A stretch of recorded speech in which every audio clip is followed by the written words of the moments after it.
Santapan Harian Selasa 21 Juli 2026.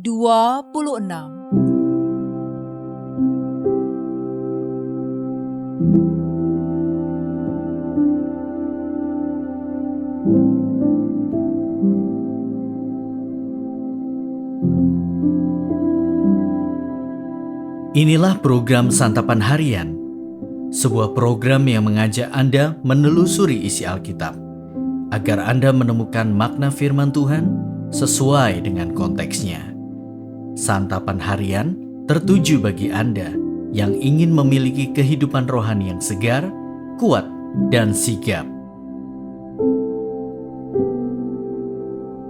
Hari ini kita akan membaca 1 Samuel pasalnya yang ke-27, ayatnya yang pertama, hingga pasalnya yang ke-28, ayatnya yang kedua.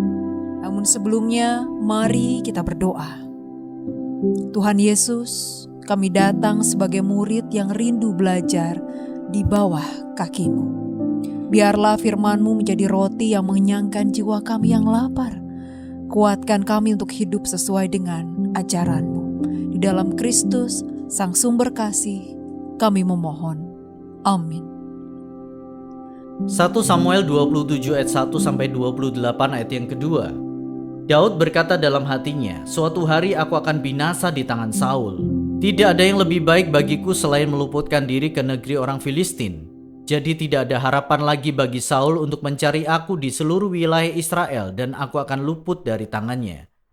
Lalu Daud dan ke-600 orang yang bersama dia pergi menyeberang kepada Akis bin Maok, raja kota Gad. Daud dan orang-orangnya tinggal pada Akis di Gad, masing-masing dengan keluarga mereka. Daud disertai kedua istrinya, yakni Ahinoam, perempuan Yisrael, dan Abigail janda Nabal, perempuan Karmel. Setelah diberitahukan kepada Saul bahwa Daud telah melarikan diri ke Gad, ia tidak mencarinya lagi. Kata Daud kepada Akis, "Jika aku mendapat kemurahan hatimu, biarlah diberikan kepadaku tempat di salah satu kota pinggiran, supaya aku tinggal di sana. Mengapa hamba harus tinggal padamu di kota raja?" Lalu pada hari itu Akis memberikan Ziklag kepadanya. Itulah sebabnya Ziklag menjadi milik raja-raja Yehuda sampai hari ini. Daud tinggal di daerah orang Filistin selama 1 tahun 4 bulan. Daud dan orang-orangnya bergerak maju dan menyerbu orang Gesur, orang Girsi, dan orang Amalek. Mereka inilah penduduk negeri yang membentang dari Telam ke arah Sur sampai tanah Mesir. Setiap kali Daud menaklukkan suatu negeri, ia tidak membiarkan seorang pun hidup, baik laki-laki maupun perempuan. Ia merampas kambing domba, lembu, keledai, unta, dan pakaian, lalu pulang dan kembali kepada Akis. Jika Akis bertanya, "Kemana kamu menyerbu hari ini?" maka jawab Daud, "Ke tanah Negeb Yehuda, atau tanah Negeb orang Yerahmeel, atau tanah Negeb orang Keni." Daud tidak membiarkan seorang pun hidup, baik laki-laki maupun perempuan, untuk dibawa ke Gad, sebab pikirnya, "Jangan sampai mereka menceritakan tentang kami." Beginilah yang dilakukan Daud, demikianlah tindakannya selama ia tinggal di daerah orang Filistin. Akis pun mempercayai Daud, sebab pikirnya, ia telah membuat dirinya benar-benar menjijikkan bagi orang Israel bangsanya sendiri. Ia akan menjadi hambaku untuk selamanya. Pada masa itu orang Filistin menghimpun tentaranya untuk memerangi Israel. Kata Akis kepada Daud, "Engkau tentu tahu bahwa engkau dan orang-orangmu harus maju berperang bersama tentaraku." Jawab Daud kepada Akis, "Baik, engkau akan tahu apa yang dapat dilakukan hambamu ini." Kata Akis kepada Daud, "Kalau begitu aku mengangkat engkau sebagai pengawalku sendiri seumur hidup."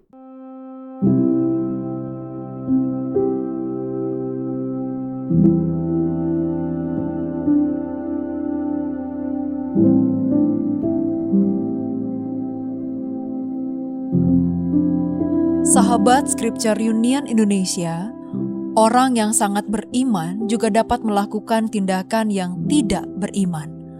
Mari kita lihat mengapa Daud bertindak seperti orang yang tidak beriman dalam nas hari ini. Daud berkata dalam hatinya bahwa ia pasti akan dibunuh Saul jika ia tetap ada di Israel. Maka ia melarikan diri kepada Akis, raja Filistin di kota Gad, dan Saul berhenti mengejarnya. Ternyata Akis senang kepada Daud, lalu memberikan kota Ziklag untuk Daud dan orang-orangnya. Mereka tinggal di sana selama 16 bulan.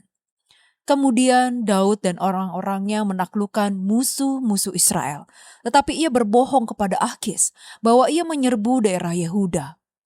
Untuk menutupi kebohongannya, Daud tidak membiarkan seorang pun hidup, termasuk perempuan, supaya tidak ada yang melaporkan apa yang telah ia lakukan.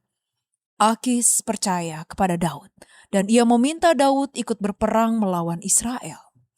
Mengapa Daud yang begitu beriman, bahkan berani masuk ke perkemahan Saul untuk mengambil tombak dan kendi airnya, sekarang menganggap Allah tidak dapat menolongnya dari tangan Saul dan memutuskan untuk berlindung pada Raja Filistin? Ternyata tindakan itu dilakukan Daud karena Daud berkata dalam hatinya bahwa ia pasti akan binasa jika ia tidak meninggalkan wilayah Israel. Kita harus berhati-hati dengan kebohongan yang kita katakan kepada diri kita sendiri, karena kita akan percaya kepada kebohongan tersebut.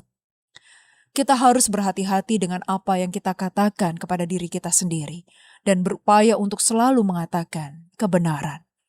Tokoh iman sebesar Daud saja dapat menjadi kurang beriman ketika ia mengatakan kebohongan kepada dirinya sendiri. Jangan biarkan pikiran liar kita yang salah terus berbicara kepada diri kita. Kita harus secara sadar mengatakan kebenaran yang kita dapatkan dari firman Allah dan mempercayai Allah. Dengan demikian, iman kita akan dikuatkan, bukan dilemahkan. Benarlah firman Tuhan berkata, iman timbul dari pendengaran, dan pendengaran oleh firman Kristus. Mari kita berdoa. Seperti cermin yang memantulkan wajah dengan jernih, biarlah kebenaran-Mu menuntun kami hidup dalam kerendahan hati dan kebebasan yang sejati. Terangilah hati kami agar berani melihat diri kami sebagaimana Engkau melihat kami, tanpa topeng dan tanpa alasan pembenaran. Di dalam nama-Mu Yesus, kami memohon. Amin.